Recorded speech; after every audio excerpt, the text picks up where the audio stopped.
What's up, everybody? Justin here with Alpha Wash, and I wanted to show you today how to build a soft wash wand.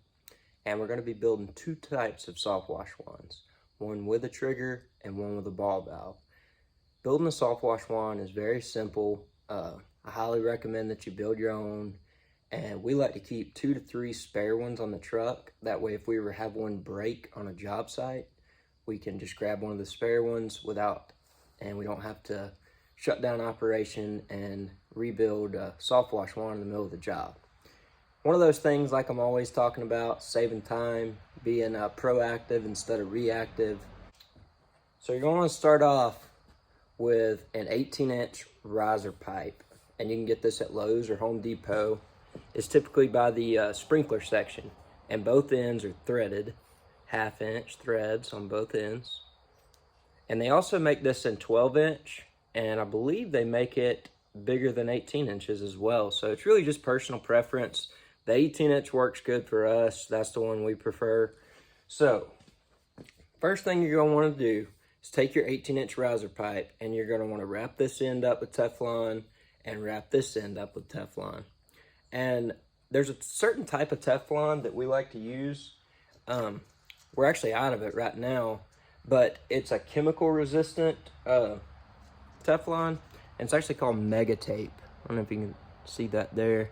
And you can get it at Lowe's. It's a little bit more expensive than regular Teflon, but it definitely seems to hold up to the bleach, sodium hypochlorite, that we use soft washing. So we're gonna go ahead and Teflon this real quick. And get all that old loose Teflon off right there. Alright, so when you're doing your Teflon tape, it's important to me anyways, and everything I tell y'all, this is just my personal experience. I'm not saying that I'm right. All I'm telling y'all is this is what works for us. So when you're wrapping your Teflon, you want to go backwards. So it'd be, let's see, counterclockwise instead of clockwise. And the reason for this is you can hold the Teflon tight and hold pressure on it, and you can roll it like that, and you go from the bottom all the way up to the top, and you're holding pressure on it the whole time. Make sure it gets good and tight. I usually like to go 2 to 3 times around, and then after you pull it off, you're going to be left with a tag in like that. And what I always like to do is just rub my thumb over it, and I like to make sure that these Teflon is compressed down into the threads good to make sure it gets a good seal. So we got this in Teflon. So the next thing you're going to need is a 1/2-inch ball valve, and that's what we got right here. It's a 1/2-inch PVC ball valve, a couple bucks. You can get them at Lowe's.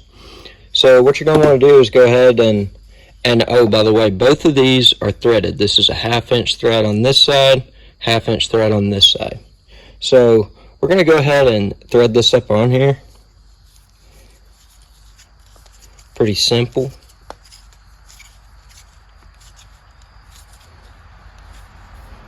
And then you're with that.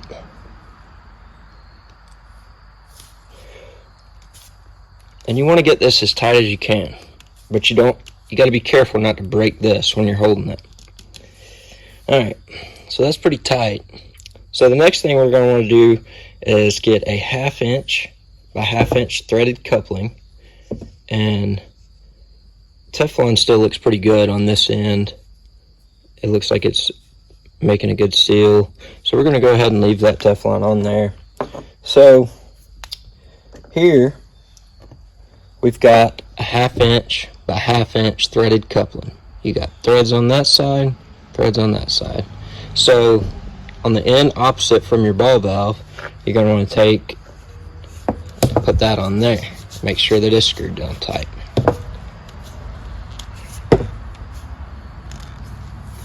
And then this is what we're working with now.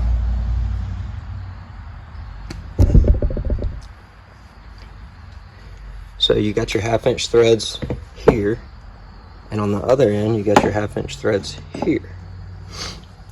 So the next thing you're going to want to do is get a bushing that is a 1/2 inch by 1/4 inch. And I really recommend using plastic threads when you're using plastic and using metal when you're using metal, but these are extremely hard to find in plastic, so we do use brass on these. They work.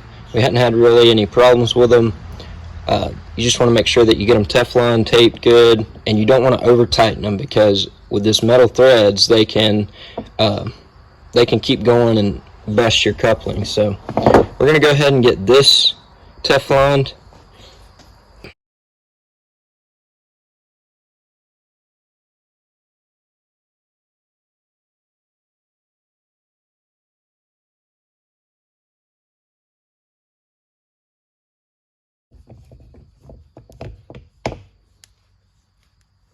And for this one, but you just got to be careful not to over tighten them. But you got your 1/2 inch by 1/4 inch bushing there, going into your 1/2 inch by 1/2 inch coupling, down your 1/2 inch riser pipe, and then you got your 1/2 inch double threaded ball valve.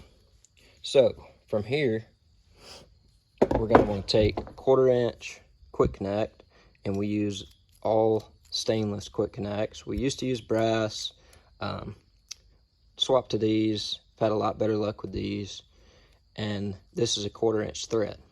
So the reason that we had to go down from a 1/2 inch to a 1/4 inch is so we could put the quick connect on the end.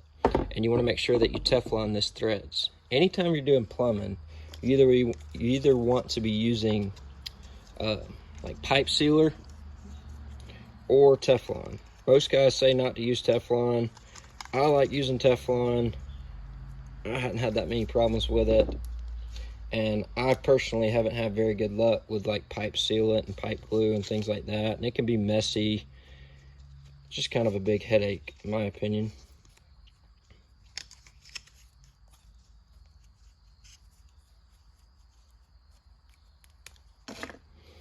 Alright, so we got that all Tefloned up. Then we're going to go ahead and take and insert that into there. Voila. So then from here, the only other thing that's left is 1/2 inch by 1/2 inch barb.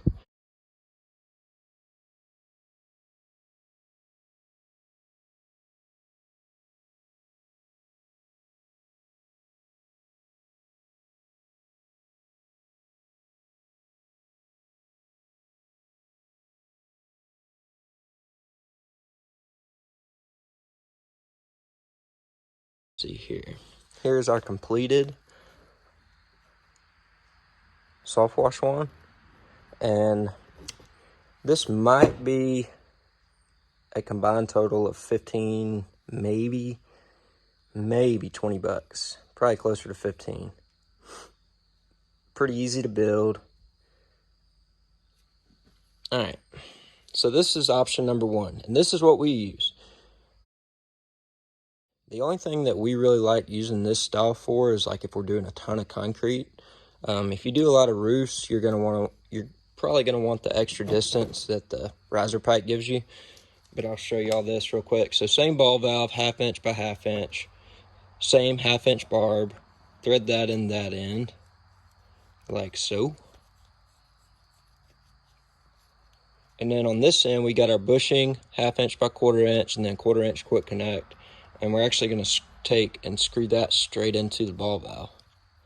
So then, there, you've got a little mini handheld soft wash wand. And this is great for doing concrete. Put your tip in right there, and you're good to go. All right, so here's our third type of soft wash wand. This is a Stuttner St510, and it's basically just a trigger.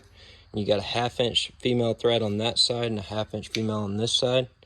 So the first way I want to show y'all, so after you have these triggers for a while, I'm sure that some of y'all have noticed, when you let off the trigger, they don't close completely. So you'll be dripping bleach out the end of them, And we've actually messed up with that before and like had some drip on a deck and ended up having to clean a deck for free. So this is the solution that I have found to that if you prefer using a trigger.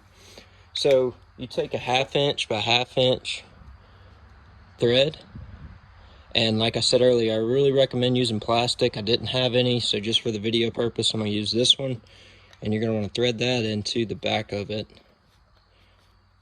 And you're also going to want to Teflon this. I'm running a little low on Teflon and I might need it, and we don't like to use this kind very often, so I'm just going to show y'all without Teflon.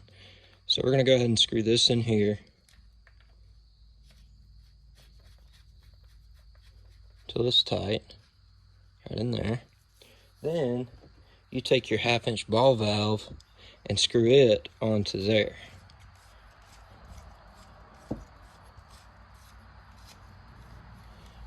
And the purpose of this is when you're not on the trigger, using the trigger, you can close it. And then you don't have to worry about it dripping out the end. And we got our 1/2 inch barb on that end. So, a little solution that I found to that, maybe that can help somebody out. But if you prefer using this kind and you're having problems with it dripping, put a ball valve in the back of it, problem solved. Alright, so from here, we got two different options. We can take our 1/4 inch quick connect and our 1/2 inch bushing, and we can put it straight into the end of this.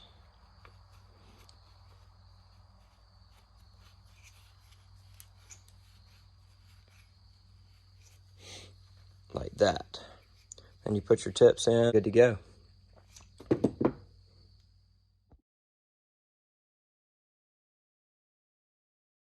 Alright, so the next option you got with this is 18-inch riser. Screw that into there, like this. And then you'll notice on the end of this one,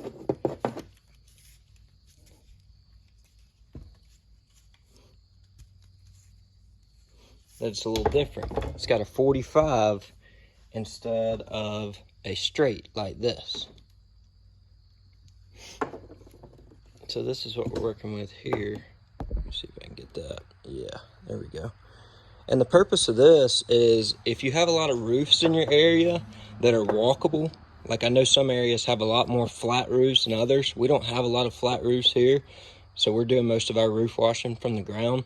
But if you do want to get up on the roof and you can walk it, having this 45 is a lot easier on your hand because you can hold it flat and you can spray down on the surface like that. So this is your other option.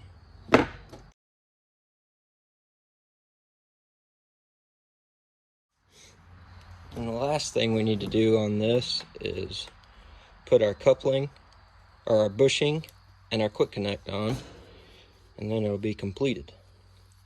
So that's what we're working with there.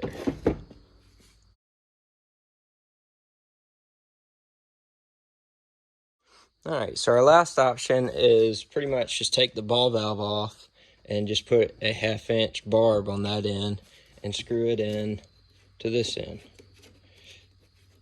I recommend putting the ball valve because this trigger will leak on you. It's just a matter of time.